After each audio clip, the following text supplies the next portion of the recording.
Apocalipsis, capítulo 3, versículo 14. ¿Vale? Doy lectura a la palabra, a la gloria de Dios, Padre, Hijo y Espíritu Santo. Dice, y escribe al ángel de la iglesia que está en la Odisea. He aquí, el amén, el testigo fiel y verdadero, el principio de la creación de Dios, dice esto. Yo conozco tus obras, que ni eres frío ni caliente. Ojalá fuese frío o caliente. Pero por cuanto eres tibio, y no frío ni caliente, te vomitaré de mi boca. Porque tú dices, yo soy rico y me he enriquecido y de ninguna cosa tengo necesidad. Y tú no sabes que tú eres un desventurado, miserable, pobre, ciego y desnudo.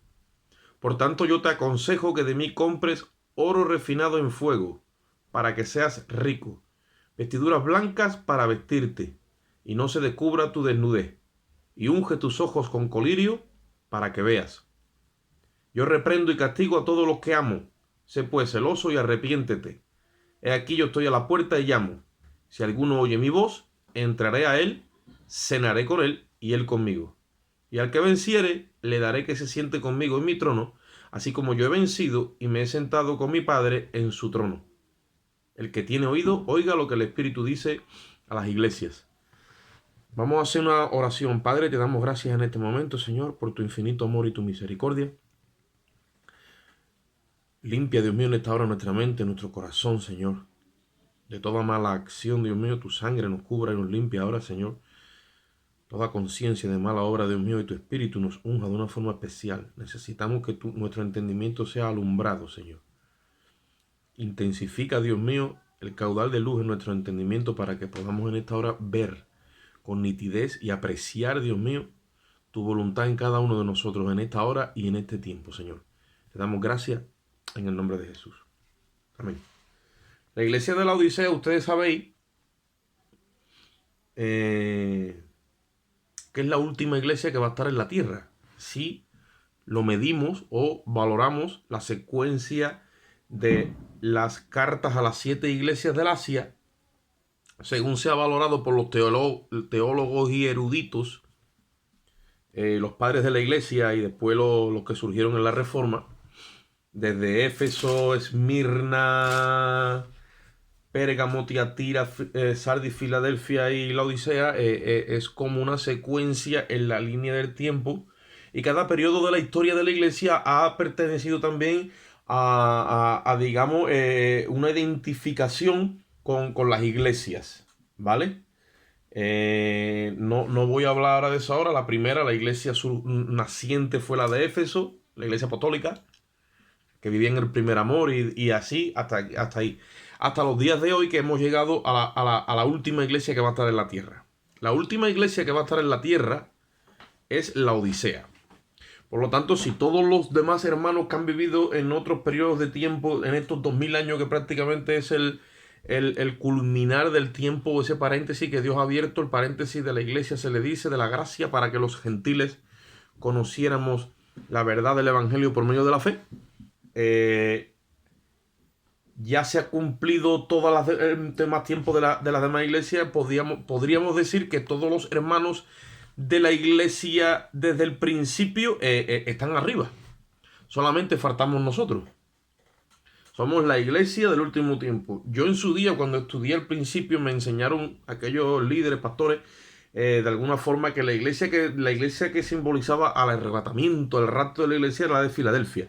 Que la iglesia de la Odisea era la iglesia apóstata, que surgía una iglesia apóstata aquí en lo que se le llama la semana 70 de Daniel, en la tribulación y en la gran tribulación. Pero no es así. No es así. Sino que la iglesia que va a ser arrebatada, de esa iglesia que está tibia, de esa iglesia Dios saca a su iglesia y se la lleva. Es la Odisea. La Biblia dice que hubo un hombre llamado Enoc, y yo quiero que ustedes lo vean en el libro de Hebreo. Vamos a abrir la Biblia en el libro de Hebreo, en el capítulo 11, versículo 5, si podéis venir. Porque Enoc es tipo, ustedes saben que Enoc es un tipo de la iglesia en cuanto a lo que es el arrebatamiento, ¿vale? Enoc es un tipo Cuando digo la palabra tipo es como una figura, ¿vale? Un símbolo de gente que va a ser arrebatada, porque es el primer caso que se conoce del arrebatamiento, de lo que es un arrebatamiento. Dice en Hebreos 11, capítulo 5, perdón, Hebreos 11, versículo 5, por la fe Enoc, dice la Biblia, fue traspuesto para no ver muerte. Y no fue hallado, porque lo traspuso Dios. Y antes de que fuese traspuesto, tuvo testimonio de haber agradado a Dios. Este hombre fue traspuesto, es la palabra que usa en el escritor a los hebreos. ¿Qué es traspuesto? Pues fue transportado, fue sacado de esta dimensión, ¿vale? Y no lo encontraron. Pero antes de que Dios se lo llevara, dice la Biblia, que fue por causa del testimonio de haber agradado a Dios, ¿vale? Pues este Enoc, ¿vale? Que la Biblia lo refiere aquí como un hombre que Dios se lo llevó, que si vamos a Génesis lo vamos a ver también, y os lo quiero mostrar porque hoy quiero más bien que abre la Biblia, aunque yo también hablo mucho, pero que abre la Biblia, Génesis capítulo 5, lo vamos a ver allí, versículo del 22 al 24, ahora lo vamos a ver en la línea de tiempo real cómo pasó. Génesis 5.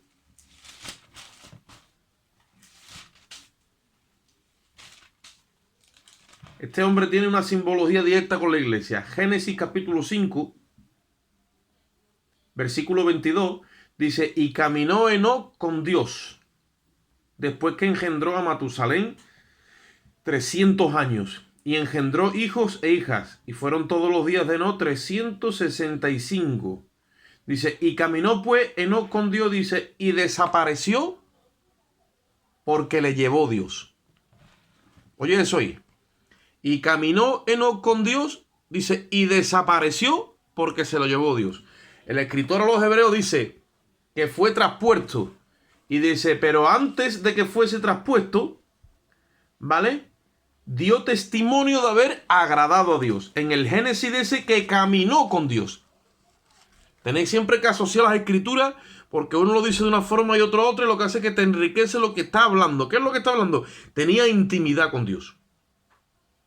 Caminaba agradando a Dios. Caminaba dentro de la voluntad de Dios. ¿Qué pasa? Si nosotros veremos la línea de tiempo, exactamente Enoc fue antes del diluvio. Enoc fue antes del diluvio, simbolizando a la iglesia. Es un símbolo de un grupo de personas, pequeña manada, que se la lleva a Dios. Antes de que venga, ¿qué? El gran juicio. Lo que pasó en el diluvio fue un juicio por la maldad del hombre. Dios dijo, no contenderá más mi espíritu con el del hombre, porque ciertamente él es carne. No voy a estar discutiendo ni topeteando con él.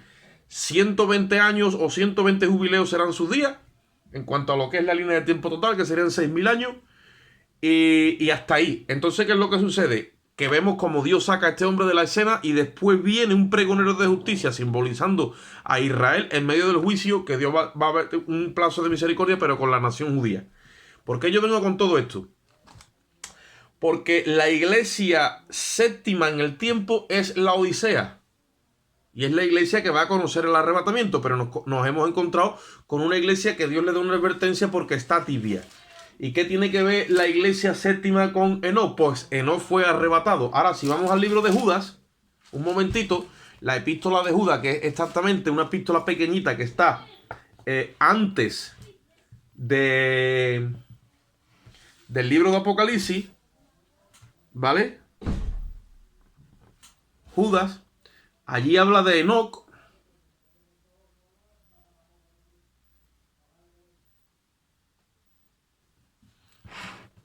Allí habla de Enoc porque está hablando de los falsos maestros y doctores de la palabra que llevan al pueblo al libertinaje, y dice que han hecho de la gracia de Dios, le han hecho libertinaje. Acordaros que nosotros muchas veces estamos enseñando la justicia de la cruz, y solamente en la justicia de la cruz y el saber aplicar por el Espíritu. Por eso estuvimos hablando el otro día de Daniel. Cuando nosotros tenemos conocimiento, eso es una sabiduría que adquirimos de parte de Dios, pero el llevarla a cabo, muchas veces no somos capaces, entonces nos está faltando esa inteligencia. Por eso Dios dice, hijo mío, compra de mí y toma de mí sabiduría e inteligencia. Sabiduría, temor a Dios, inteligencia, capacidad de conducirte en ese conocimiento temiéndole a Dios, llevando a cabo la obra de Dios. Entonces, ¿qué es lo que sucede? Que Enoc era un hombre que rebatía a los libertinos, los censuraba con su verbo. Y dice la Biblia en el libro de Judas, dice... No me voy a meter en los libertinos ahora, quiero hablar de Enoc. Dice, de estos también profetizó Enoc. ¿Ve? Otra vez te lo pone ahí, en el versículo 14. Dice, de estos también profetizó Enoc. Dice, séptimo, ¿desde quién? Desde Adán. Diciendo, he aquí vino el Señor con sus santas decenas de millares para hacer juicio contra todo y dejar convictos a los impíos de todas sus obras impías que han hecho impíamente. Enoc aborrecía a los impíos, porque era un hombre que practicaba la justicia. Cuando tú practicas la justicia, se te mete en tu espíritu un aborrecimiento contra los impíos. ¿Quién son los impíos? Aquellos que profesan conocer a Dios, pero después con sus obras le niegan. Son gente que Dios detesta. Mejor entonces que sean fríos. Hay gente que no conoce a Dios o es sincera con Dios y se va al barro y se queda allí y dice que Dios tenga misericordia de mí. Pero aquellos que profesan conocer a Dios, aquellos que dicen yo soy rico, yo tengo riqueza, yo tengo vestimenta, están ciegos. ¿Por qué? Porque con sus hechos niegan a Dios.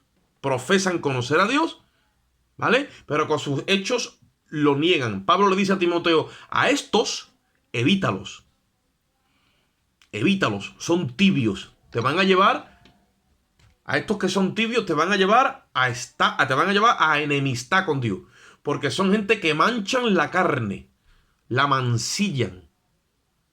Porque hacen uso de ella. Y después si siguen leyendo en Judas dice, estos son los sensuales, los que no tienen al Espíritu. Por eso yo siempre últimamente digo, cuidaros de los predicadores que dicen abiertamente la salvación no se pierde por pecar. No, que desarrollen un mensaje y que no digan tan abiertamente eso. Es una forma mal expresada la gracia y la justicia de Dios. Porque nosotros cuando ministramos la verdad por el Espíritu, estamos ministrando la santidad y la justicia y la verdad conforme a la justicia de Dios. Y estas personas, dice la Biblia, que no tienen el Espíritu, y la Biblia dice que son los sensuales. Cuando a ti te dicen abiertamente una vez y otra vez y otra vez y otra vez que la salvación no se pierde por pecar, es una forma de insinuarte para que vivas en la carne. Y los que viven según la carne no agradan ni pueden agradar a Dios, porque la carne es enemiga de Dios. Y si vivimos conforme a la carne, dice el apóstol, moriremos. Solamente por el Espíritu es que podemos hacer morir las obras de la carne. Sensual, algo sensual es algo que te atrae en tu interior. Hay una sensualidad, ¿vale? Lo sensual es algo atractivo. Pero ¿qué pasa? Cuando esa atracción que tú estás sintiendo, supuestamente vestida de espíritu, pero lo que le está diciendo, lo que te está diciendo es no pasa nada por pecar, entonces tú te sientes atraído en tu carne, en tu parte no regenerada. Y lo que hace es que resucita tu naturaleza adámica. Y nosotros no pertenecemos ya a Adán, ni a su ley. Pertenecemos al postrer Adán. ¿Por qué he hecho todo este recorrido? Porque no fue un hombre que agradó a Dios y fue arrebatado, dice la Biblia. Fue traspuesto. Desapareció, dice el Génesis. Anduvo con Dios.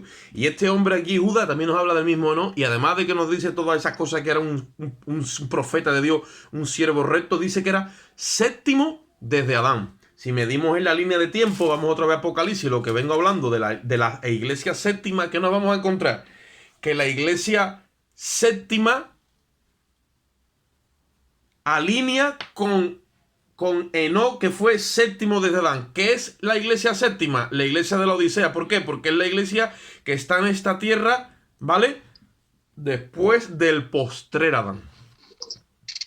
Porque el primer Adán ha sido alma viviente, hecho alma viviente, dice 1 Corintios 15:45, dice, pero el postrer Adán ha sido hecho ¿quién? Que espíritu vivificante. Ese postrer Adán, que es Cristo cuando se hizo espíritu, desde Cristo hasta nosotros, ¿vale? Han pasado 7 periodos de la iglesia. O sea, la iglesia de la Odisea podríamos decir que es la iglesia séptima desde el postrer Adán. Para que veamos a Dios trabajando en la misma secuencia, porque no hay nada nuevo. Si estudiamos las escrituras, no hay nada nuevo. ¿Qué pasa? Si Enoc fue arrebatado y traspuesto, siendo el séptimo desde Adán, la iglesia séptima también va a ser traspuesta. ¿Por qué? Porque siempre la séptima generación, después del referente, es la que marca el juicio que viene. Marca el juicio. ¿Cómo lo marca? Con su desaparición. La iglesia va a marcar un tiempo en la tierra. Es el tiempo de la ira de Dios. Esa es la iglesia séptima. Y muchos la han desechado porque dice, la Odisea, la tibia. No, esa iglesia es de Cristo. Lo que pasa es que es una iglesia que se ha descuidado. Es una iglesia que se ha vuelto tibia porque no ha atendido al consejo de Dios. Acordaros que en los últimos días dijo el profeta Daniel que la ciencia avanzaría. Mateo 24 dice que el amor de muchos también, la maldad avanzaría porque el amor de muchos se enfriaría. Ahí en ese ambiente es donde estamos ahora. ¿Y qué hace el Señor? Le escribe al ángel de la iglesia, al pastor, al mensajero, y le dice, tú dices, yo soy rico. Tú dices, yo soy rico. Y me he enriquecido, dice.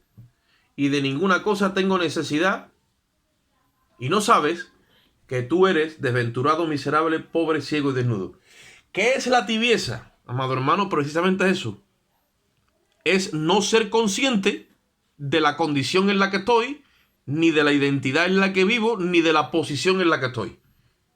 Porque si fuese frío, aunque estaría desechado de Dios, pero por lo menos soy consciente que estoy mal. Y eso siempre me podría llevar al arrepentimiento y al clamor y a decirle a Dios, ten misericordia de mí, ten compasión, porque yo sé que tú eres un Dios compasivo.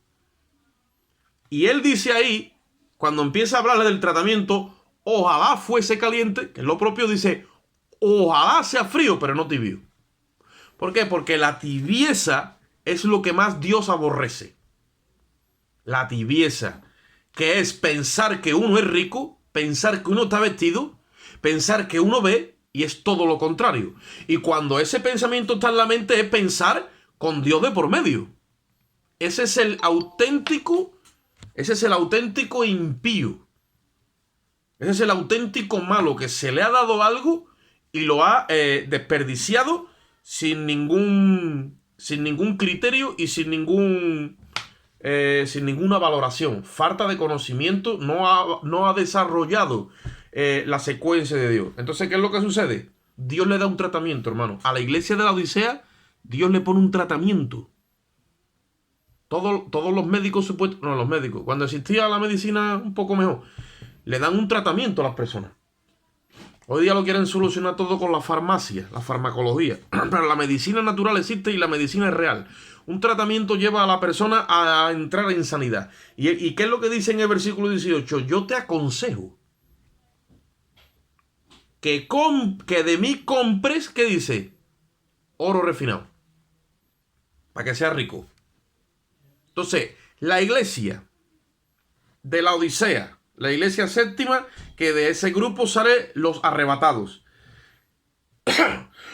Es una iglesia que su riqueza está en tener el oro refinado de Cristo.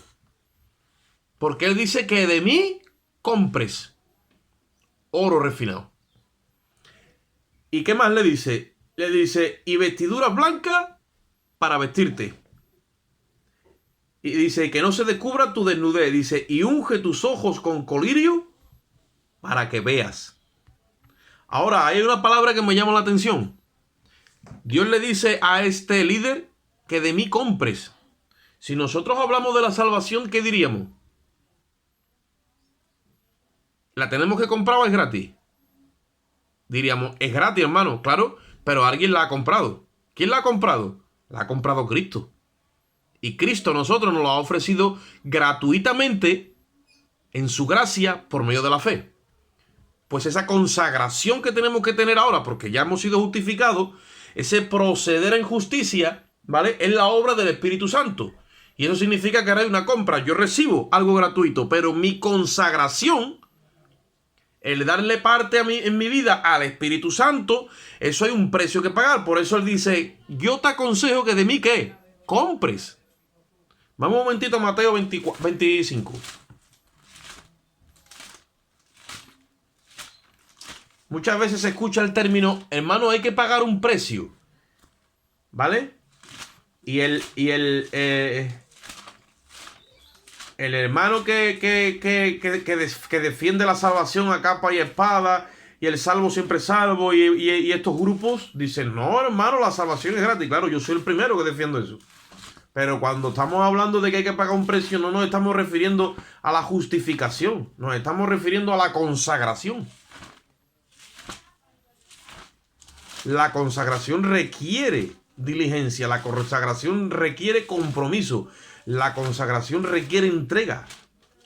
Y esa es la iglesia, como yo ya he hablado, venimos hablando últimamente, es la iglesia que ha crecido y deja de ser una iglesia niña para convertirse en una iglesia mujer, adulta y madre. ¿Vale? No la Santa Madre Iglesia, no. Nosotros tenemos una madre patria que es la Jerusalén celestial, allá en el reino de los cielos. Pero el crecimiento al cual Dios llama a la iglesia, ¿vale? No es el de una niña. Aquí vemos en Mateo 25 una parábola que Jesús dijo acerca de 10 vírgenes que salieron a recibir al esposo. Todo es símbolo del arrebatamiento, pero dice que 5 de ellas eran sensatas y que 5 eran insensatas. Y dice que en el versículo 1, entonces el reino de los cielos es semejante a 10 vírgenes que tomando sus lámparas salieron a recibir al esposo. La lámpara es tipo de la salvación. Hay un compromiso ya porque ya está la lámpara encendida. Ha entrado el Espíritu y 5 de ellas eran prudentes y 5 insensatas. Y dice, y las insensatas tomando sus lámparas, porque esas lámparas es el Espíritu de Jehová en nosotros que ha encendido la luz. Dice, la insensata tomando sus lámparas no tomaron consigo, ¿qué dice? Aceite. Acuérdate lo que hemos leído en Apocalipsis 13 y 18. Compra de mí oro refinado. Dice en el versículo 4, mas las prudentes tomaron aceite, ¿dónde? En sus vasijas. La vasija es tipo del alma, la vasija es de barro, es tipo del alma, ¿vale? Ahí es donde se impregna el aceite, en el alma. Y dice, tomaron aceite en sus vasijas juntamente con sus lámparas y tardándose el esposo, todas cabecearon y durmieron. Dice, y a la medianoche se oyó un clamor. Aquí viene el esposo, salí a recibirle. Entonces aquellas vírgenes se levantaron y arreglaron sus lámparas. Quiero hacer un paralelismo directo entre la iglesia de la Odisea, ¿vale? Y las vírgenes insensatas de Mateo 25. Todas eran vírgenes, número 1. ¿Qué significa eso? Todas habían alcanzado la justificación por medio de la fe. No vale venir con la película ahora de que las 5 insensatas es que no tenían el espíritu. Mentira. Una cosa es no tener el espíritu, que eso significa que no ha sido justificado. Y otra cosa es haber tenido el espíritu, pero haber llevado al espíritu, alejarte del espíritu, como pasó en Gálatas, que lo dice en Gálatas 1.6. Contritar al espíritu, como dice 1 Corintios 4.30. Afrentar al espíritu, como dice Hebreos capítulo 6, versículo 20 y tanto por ahí. Al espíritu se puede alejar uno de él. Lo puede contritar. Lo puede afrentar. Y como dice 1 Tesalonicenses 5:20 dice, y no apaguéis el espíritu, porque también lo podemos apagar. De ahí viene la insensatez. ¿Por qué? Porque no hemos entendido el término comprar. Porque no hemos entendido el término pagar el precio de la consagración. Entonces, estas 5 insensatas, cuando se oye la voz del esposo, que saben todas que Cristo viene, y una persona que no tiene el espíritu no puede saber que Cristo viene, pero por las señales lo está identificando y todo lo que está pasando, dice que entonces se despiertan todas, que es lo que está pasando, que mucha iglesia está despertando porque vemos que tenemos ya encima lo que se nos está viniendo. Y dice en el versículo 7, se levantaron y arrancaron sus lámparas, dice, y las insensatas dijeron a las prudentes. Y ahí, y ahora lo que dicen a lo que dicen, tú vas a ver lo que es la misma insensatez. Ahí tú lo ves lo que dice. Dice, dadnos de vuestro aceite porque nuestras lámparas se apagan. Por eso es que la llaman insensata. O sea, insensata, necia, dice otra versión. Incluso ahí estúpida, imagínate. ¿Cómo tú vas a pedir aceite a alguien que se le ha dado la misma salvación que a ti? ¿Cómo le vas a pedir aceite cuando esto no se puede transferir de unos a otros, sino que tenemos que estar todos conectados a la cabeza? El aceite no lo podemos dar de uno a otro porque el aceite tiene que ver con una relación personal, íntima con Cristo que cada uno ha mantenido. Por eso ellas aquí se creen que eso es un acto más. Dame aceite, ponme las manos, ora por mí. No. Esto es un proceso y se necesita tiempo. Por eso es que ahí se dan cuenta que cuando van a comprar aceite, viene el esposo. ¿Por qué? Porque se quedan sin tiempo. Gente que no ha sido sabia y ha malogrado y desperdiciado el tiempo. Le dice el apóstol a Timoteo, o a la iglesia de Éfeso, no recuerdo. Redimid el tiempo porque los días son malos.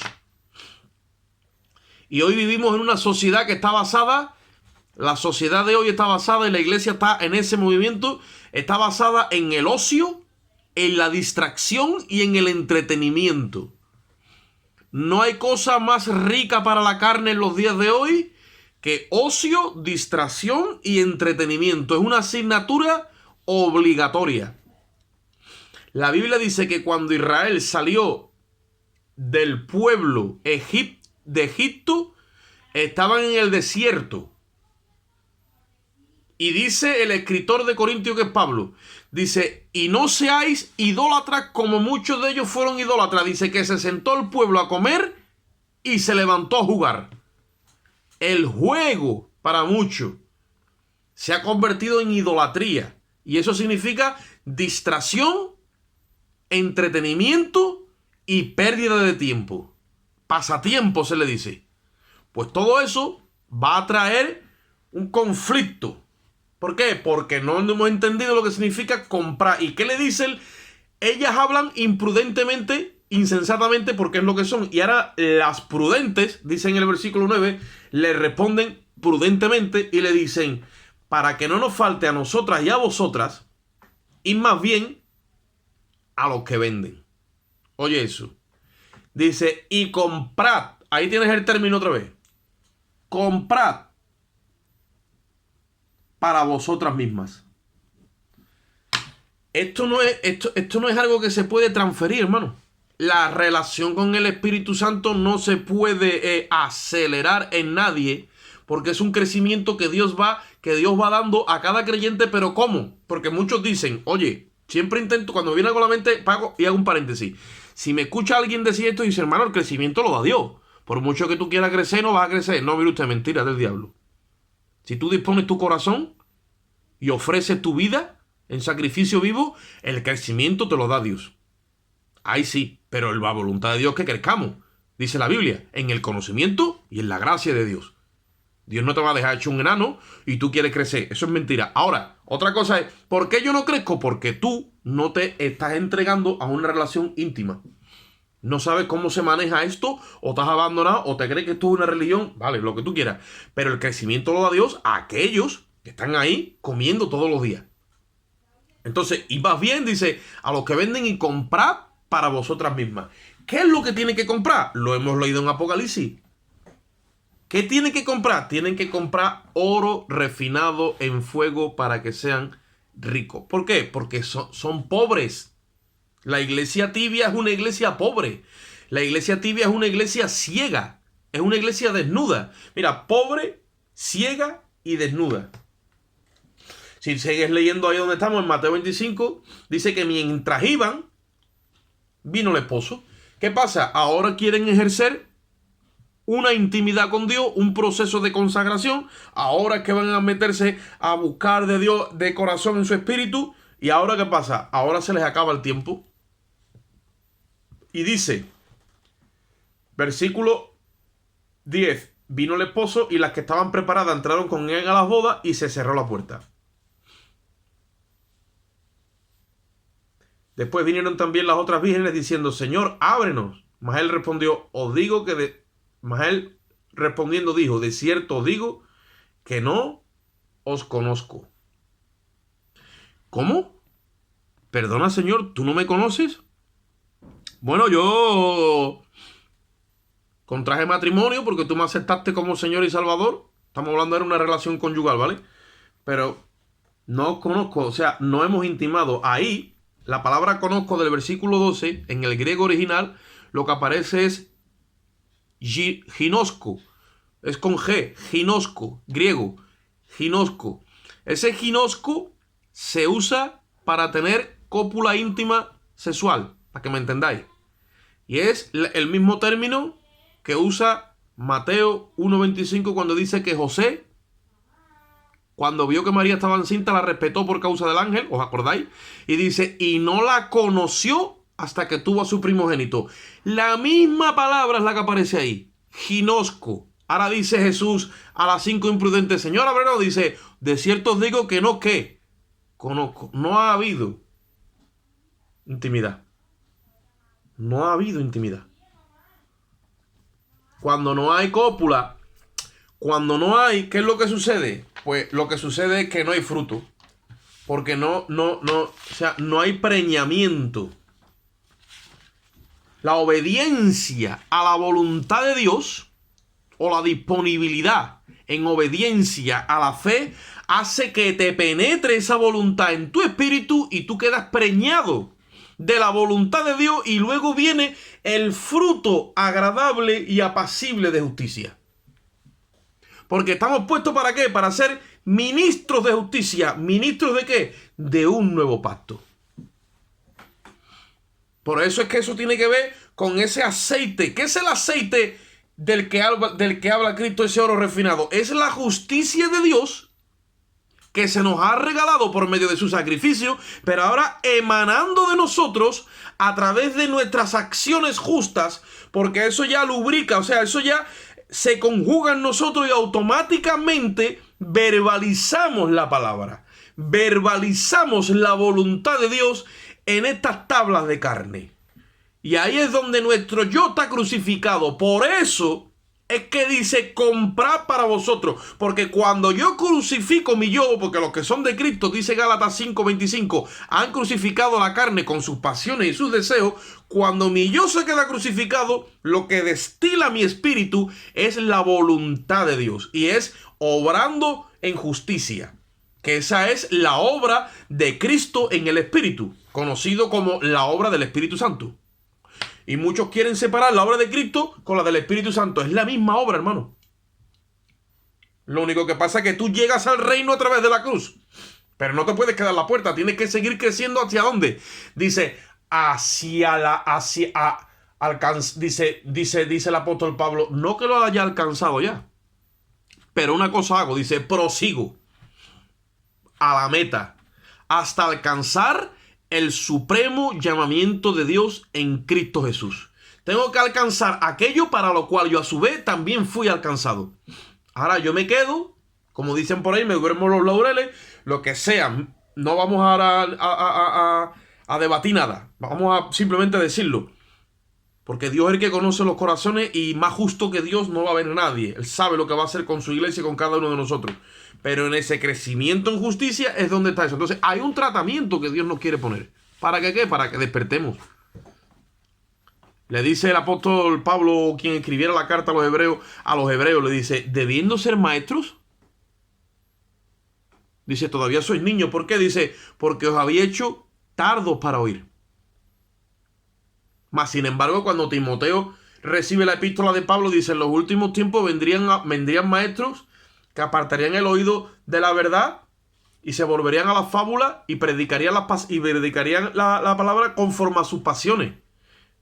¿Vale? ¿Qué es lo que sucede? Dice, teniendo la iglesia comezón de oír. O sea, yo dejo de oír la voz de Dios, dejo de oír la verdad, pero se me mete un comezón de oír. ¿Qué es comezón de oír? Te voy a decir lo que es comezón de oír.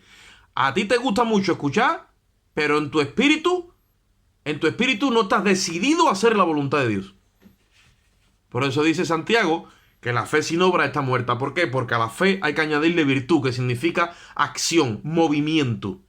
La fe se tiene que traducir en movimiento, y a la fe, si se le añade virtud, se le añade conocimiento, entonces se va creando en nosotros una masa que es la masa corporal del nuevo hombre. Con los ingredientes de fe, conocimiento, virtud, paciencia, amor fraternal, y teniendo esa masa viva, un conjunto de células que es un cuerpo, un organismo, dice el apóstol Pedro, ustedes no vayan a caer jamás. Ustedes no caéis jamás. Ahora, ¿por qué dice Cristo ahí en Apocalipsis capítulo 3 que compremos oro refinado? Porque en el oro refinado es el espíritu mismo el que toma dominio de nuestro espíritu. Me decía el otro día un hermano, hay que pagar un precio, hermano, para ser controlado totalmente por el Espíritu Santo. Al Espíritu hay que cederle a través de unos poderes, ¿no? Igual que cuando tú vas con un abogado, le tienes que ceder los poderes para que él haga en tu nombre lo que tenga que hacer en el ministerio de justicia. Lo mismo sucede con el Espíritu Santo. Necesita que le cedamos. Le tenemos que hacer unos poderes, cederle nuestra voluntad para que él obre. Y para eso tú y yo tiene que estar crucificado. Todo eso es un precio que hay que pagar. Hay que negarse a sí mismo para que la carne quede crucificada y entonces mi vasija empieza a ser empapada del aceite de Dios. Voy acumulando esa riqueza, voy acumulando esa sustancia. Eso que es lo que es el oro refinado en fuego. Por eso dice el Señor, compra de mí oro refinado en fuego. Se te empieza a llenar el corazón de sabiduría, hermano. Se te empieza a llenar el corazón de inteligencia. Empiezas a tener, como compartíamos el otro día, dice el apóstol Pablo, yo pido que ustedes sean llenos de toda sabiduría y que tengáis espíritu de revelación en el conocimiento de él. Estuvimos haciendo mención de cómo Daniel se condujo. Es una vida totalmente consagrada a Dios, donde yo me olvido de mi vida, porque ahora he encontrado una nueva vida que está escondida en Cristo. Y estoy disfrutando lo que Dios preparó para mí desde el principio. Dice, si habéis muerto, dice Colosenses capítulo 3, buscad las cosas de arriba, donde está Cristo sentado a la diestra de Dios. Porque no sois vuestros, sois de Él. Y vuestra vida está escondida con Cristo, dice, en Dios. Entonces, esa herencia la ganó Cristo para nosotros, para que la disfrutáramos en vida. De la carne nos ha dado un anticipo.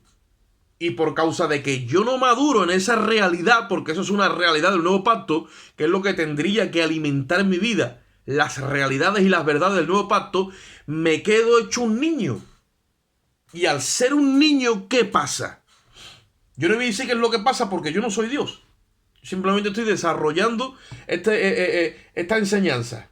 Ahora, esas vestiduras blancas. Vamos un momentito otra vez a... Estamos todavía con el oro refinado. Yo quiero que vayamos a Zacarías, capítulo 4. Versículo del 1 al 14. Zacarías 4 del 1 al 14. Acordaros que estamos estudiando el tratamiento del cual le dice el Señor a la iglesia de la Odisea, que es la última iglesia, la iglesia donde va a salir el arrebatamiento, que saca de la tibia, le está poniendo un tratamiento para que salga de la tibieza. Compra de mí oro refinado. Zacarías capítulo 4, versículo... Bueno, ustedes ya sabéis algo de Zacarías, porque lo hemos hablado alguna que otra vez. El profeta Zacarías tuvo una visión donde vio un depósito. Ese depósito tenía 2 olivos a los lados. De los olivos salían tubos, 7 tubos que iban directamente al depósito, ¿vale? Y para avanzar y que cojáis un poco de conciencia lo que quiero decir, dice, él lo que vio fue un candelabro, y encima del candelabro un depósito, y 2 olivos, y los tubos que iban al depósito, y entonces ahí se nutría el candelabro, que es la lámpara de 7 brazos, simbolizando al Cristo resucitado con los 7 espíritus de Dios. ¿Qué es lo que sucede? Versículo 11. Versículo 11.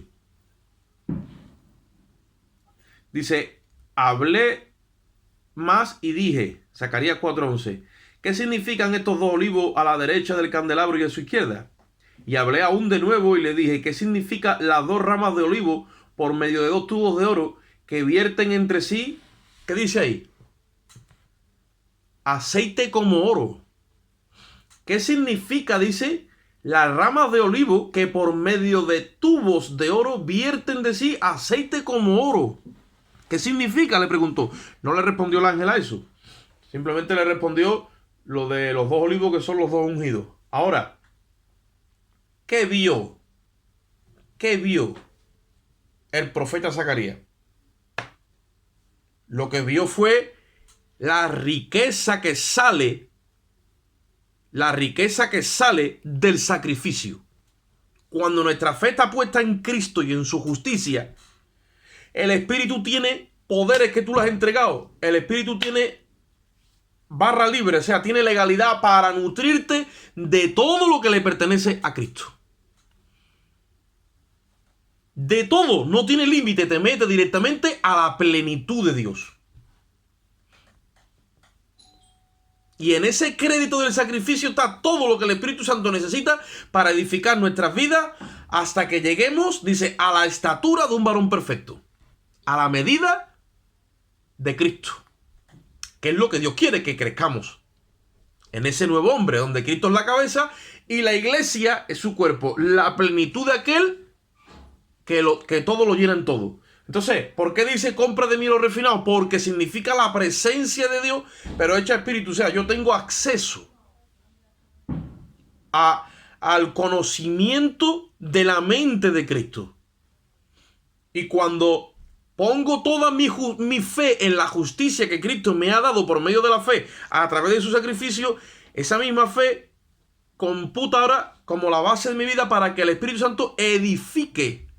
Y empieza esa justicia que Cristo me ha otorgado, se empieza a manifestar por mis obras.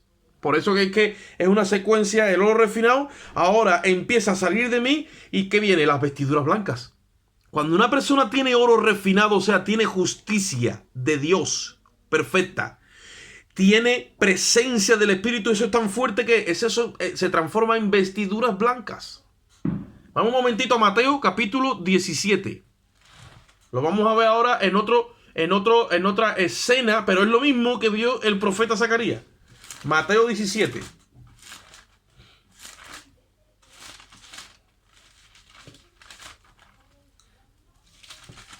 Capítulo 1.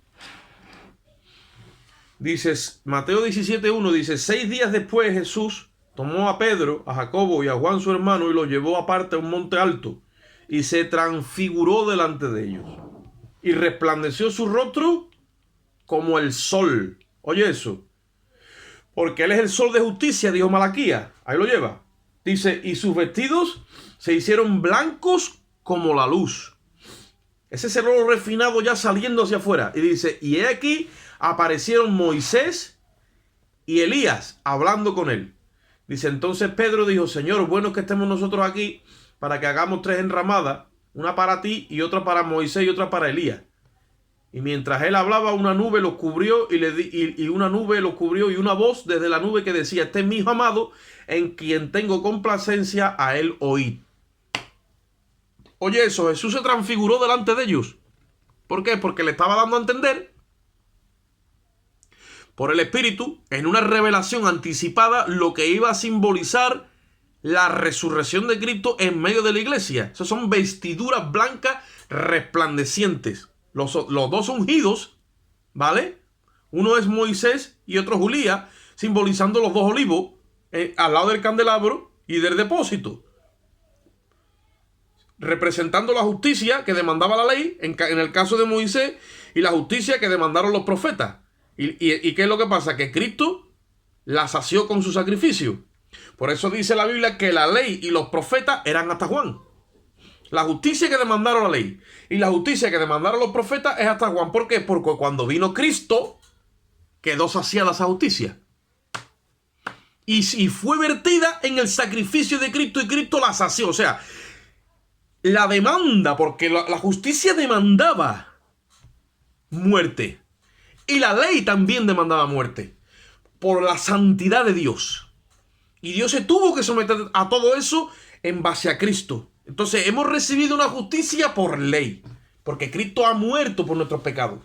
como yo estaba compartiendo en el día de ayer, y ha saciado la demanda de la justicia santa de Dios, simbolizando esa visión que tuvo Zacarías y simbolizando lo que pasó aquí en lo que se le llama la transfiguración. Ahora, si volvemos a Apocalipsis, le está diciendo a esa iglesia, compra de mi oro refinado, número 1, pero después le dice, vestiduras blancas. La lámpara del cuerpo, perdón, la lámpara del espíritu, el aceite que tiene que tener esa lámpara, ¿qué pasa?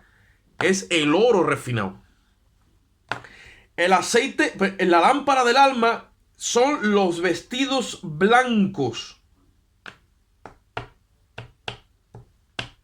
Eclesiastés 9:8.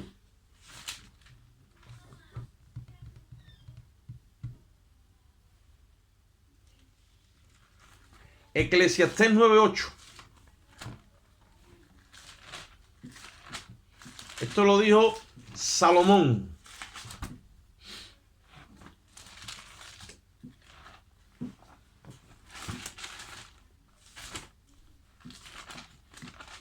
Eclesiastés 9:8 dice, en todo tiempo sean blancos tus vestidos y nunca falte ungüento sobre tu cabeza. Ahora no lo va a decir también, significa colirio, que es lo que alumbra, porque en la cabeza es donde están nuestros ojos del espíritu, son los ojos del entendimiento.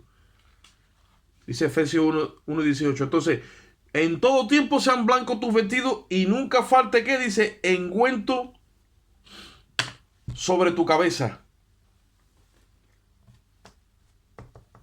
¿Por qué los vestidos tienen que ser blancos? ¿Qué significa o qué simboliza eso? Es la manifestación de la justicia de Dios en mí. La he verbalizado.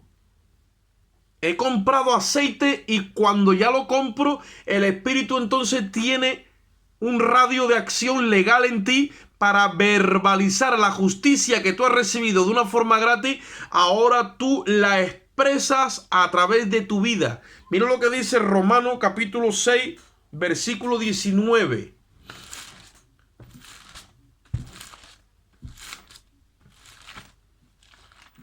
Romanos 6, 19.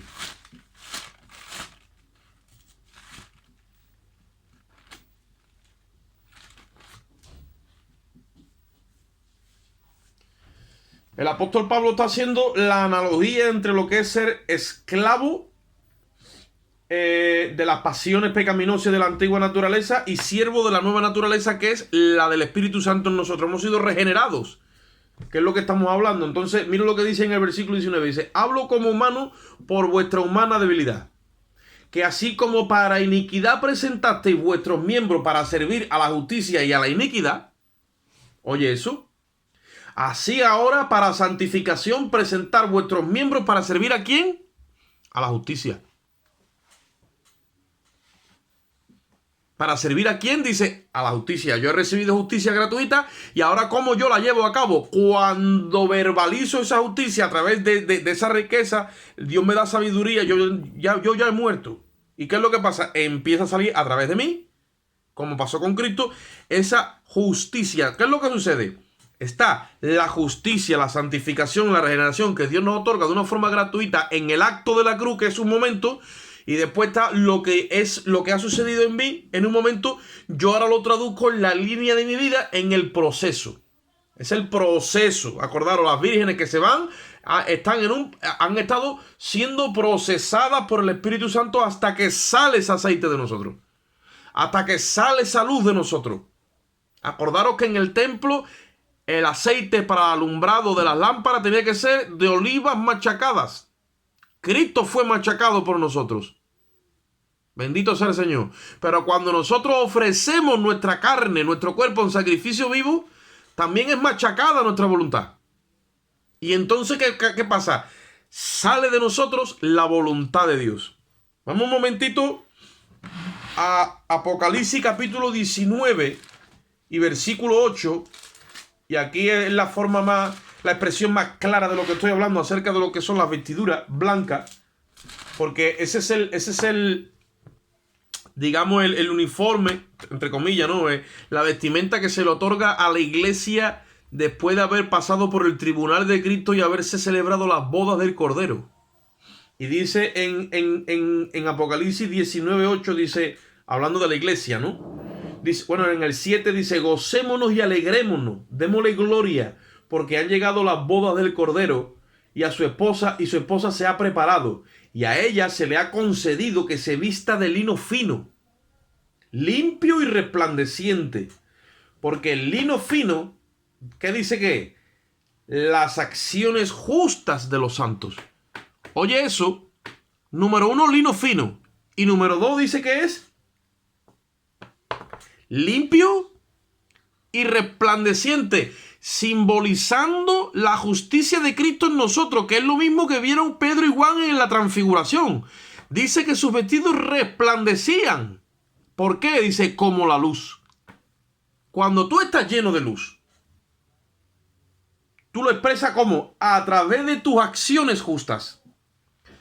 Entonces, si yo he recibido justicia gratuita, pero es perfecta a través de Jesucristo, los miembros que dominaban antes, la iniquidad que dominaba mis miembros, estos brazos, estos ojos, esta boca, estos oídos, esta mente, este cuerpo, que estaba dominado por la iniquidad y por la ley de la iniquidad, que es la ley de mis miembros que me lleva para cautivo, ahora yo he roto con ese pozo, dice Romanos 7, y con su ley, y soy del otro, del que ha resucitado. Entonces tengo una nueva ley, es la ley del espíritu de vida en Cristo. Entonces ahora puedo someter mi vida a la justicia. ¿Qué es lo que sale de mí? La justicia verbalizada. Que con esa vestimenta es con la que nos van a recibir arriba. Por eso yo el otro día tiré una preguntita a varios hermanos así, pero no es que yo estuviera en sí preguntando, es a ver qué es lo que nosotros razonamos, porque me mandó varios estudios. Y el lino fino esto y lo otro, el lino fino, y quiere tener esto. Lino fino dice resplandeciente. ¿Ves? No habla de oscuridad, habla de que somos gente de luz, gente clara, gente que no hay oscuridad, gente transparente, y que eso sale todo el tiempo ¿cómo? Con nuestras acciones, y de esas acciones que te van a vestir. ¿Por qué? Porque el lino fino es las acciones justas de los santos. La antigua Caballero de Reina dice que es el lino fino, dice las justificaciones de los santos. Vea, aparece toda la palabra justificación. Porque ya no es que Cristo me justifique, no, es que mis obras dan testimonio de lo que yo soy. Yo soy justificado por medio de la fe y lo testifico con mis obras. Como Enoc testificó de sus obras en su día, la iglesia séptima va a testificar, el grupo que va a ser arrebatado, por su obra, porque nos vamos a tomar el tratamiento. Oro refinado, vestiduras blancas y colirio para nuestros ojos. Pero tenemos que entender esto. Que yo tengo que pagar un precio si quiero que la justicia de Dios se manifieste a través de mi vida. Porque si no, entonces, ¿qué pasa? No, yo soy salvo por la gracia de Dios. Amén. Yo también. Pero tienes que manifestar que esa gracia que ha llegado a tu vida, andando en las obras que Dios preparó de antemano, para que anduviésemos en ella, en esa nueva creación. El lino es un material, oye esto ahora, que se coge del tejido vegetal. El lino no se usa del tejido animal. ¿Me oyes? Sino del tejido vegetal. Hay cosas o vestimentas o pieles que se usan del tejido animal. Pero hay otras que vienen del vegetal. El tejido animal o la ofrenda animal ya se ha hecho por nosotros, simbolizando ¿a quién? A Cristo. Él es el Cordero que ha sido sacrificado por nosotros para que recibiésemos justicia, jurídicamente hablando, libres de la condena. Porque en el Antiguo Testamento estaba la ofrenda animal y la ofrenda vegetal. ¿Por qué se nos simboliza a nosotros nuestras acciones con el lino? Que tiene que ver de la obra vegetal. Porque el lino se forma en la tierra. El lino viene de la ofrenda vegetal. ¿Y qué es lo que quiere decir? Cuando en esta tierra, que estaba caída, seca, árida, que era alimentos para Satanás, porque la materia prima de la carne es el polvo, ha llegado la vida de Dios y ha justificado mi espíritu y mi alma, y me ha dado esa justificación por medio de la fe, y eso entra ahí, yo me convierto en tierra buena. Y de esta tierra buena, Dios saca el lino, que es ese material con el cual se vestían los sacerdotes en el Antiguo Testamento.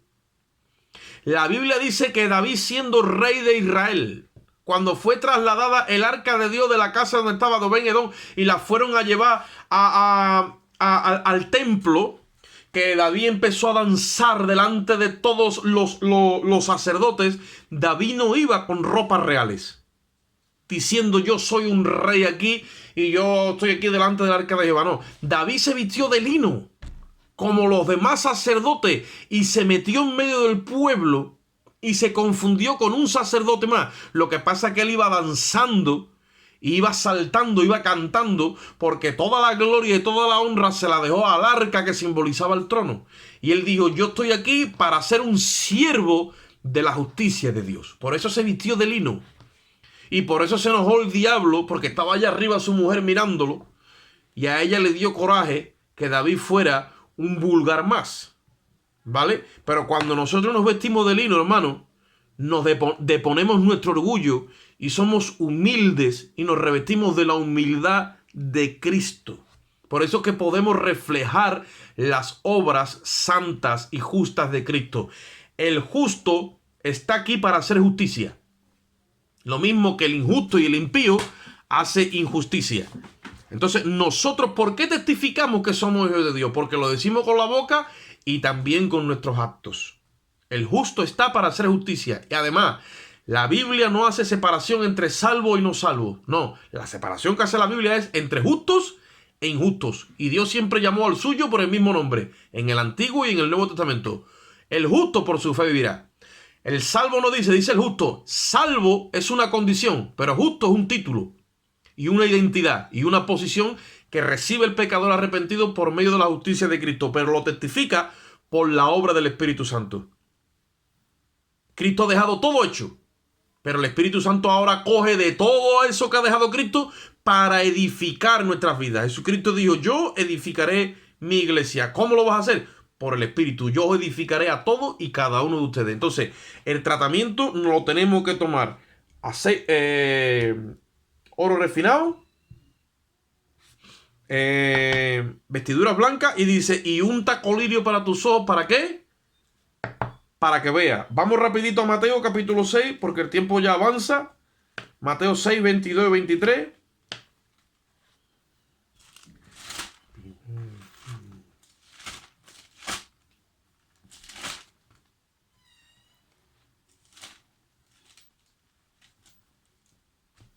Mateo 6, 22 y 23.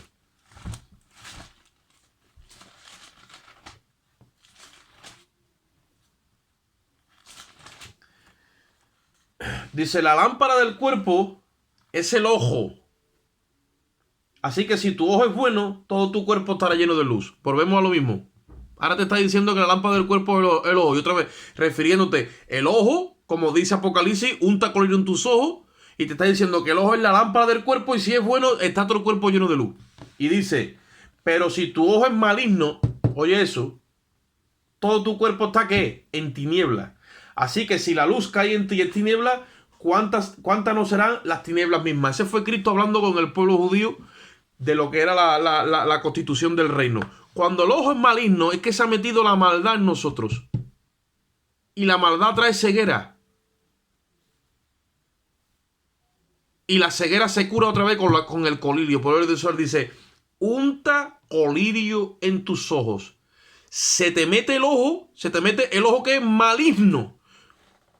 Y cuando se te mete el ojo maligno, ¿qué es lo que sucede? Te llenas de tinieblas, ya no estás bajo la luz.